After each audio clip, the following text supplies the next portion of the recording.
ይሄ ቪዲዮ ጥምቀት ከመጀመሩ በፊት ለሁሉም ኦርቶዶክሳውያን ይደርስልኝ ዘንድ ሁላችሁም ኮፒ ሊንክ፣ ሪፖስት፣ ሼር አድርጉልኝ። ዛሬ እንደሚታወቀው እንግዲህ የከተራ በዓል ነው። ነገ ደግሞ ጥምቀት ነው። ከነገ ወዲያ ደግሞ የቅዱስ ሚካኤል በዓል ነው። ታዲያ እነዚህ ሶስቱም ቀናት የጥምቀት በዓል ብለን ነው የምናከብራቸው፣ ወይም ደግሞ ቀኖቹም የጥምቀት ናቸው።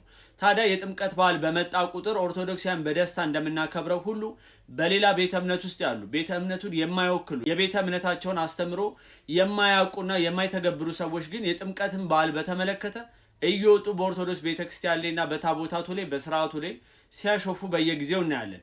ይሄ ነገር ቤተ እምነታቸው በፍጹም የማይደግፈው እነዚህ ሰዎች በራሳቸው የሚያደርጉት ነው። ታዲያ እነዚህ ሰዎች ማድረጋቸውን ያቆማሉ ብዬ አላስብም፣ ምክንያቱም ሁሌ በየዓመቱ ስለሚያደርጉ።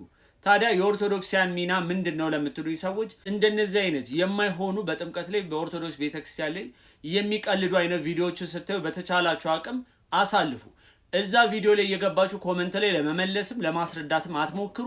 ቪዲዮንም ደግሞ እንዲሁ ለሌሎች ሰዎችም ደግሞ እንዲያዩት እንዳትልቁ። ምክንያቱም እየገባችሁ በተሳደባችሁና ለማስረዳት በሞከራችሁ ቁጥር ኮመንት ነው የምታረጉት። አልጎሪዝሙ ደግሞ ኮመንቱ በበዛ ቁጥር አሪፍ ቪዲዮ ነው ብሎ ስለሚያስብ ለሌሎቹ ይልካል። ገባችሁ አይደል? ለማንም ሰው ሼር እንዳታረጉ፣ ገብታችሁም ኮመንት እንዳትሰጡ፣ ቪዲዮን አሳልፉት። እንደነዚህ የሚያደርጉ ሰዎች ከዚህ በፊትም እንዳየነው በህግ ተጠያቂ ሆነው ይያዛሉ። ስለዚህ እነዚህን ሰዎች የምታውቋቸው ሰዎች ካላችሁ ሄዳችሁ ለህግ አካላት እንዲያዙ አድርጉ። ከዛ ውጭ ግን በቪዲዮአቸው ላይ እየገባችሁ ምንም አይነት ሪያክትም እንዳታደርጉ፣ የእነሱንም ቪዲዮ እየወሰዳችሁ ዱዊትም ስቲችም እያረጋችሁ በፍጹም እንዳሰሩበት። ይህንን ካደረግን የእነሱ ቪዲዮ የመታየት እድሉን በብዙ ፐርሰንት መቀነስ እንችላለን።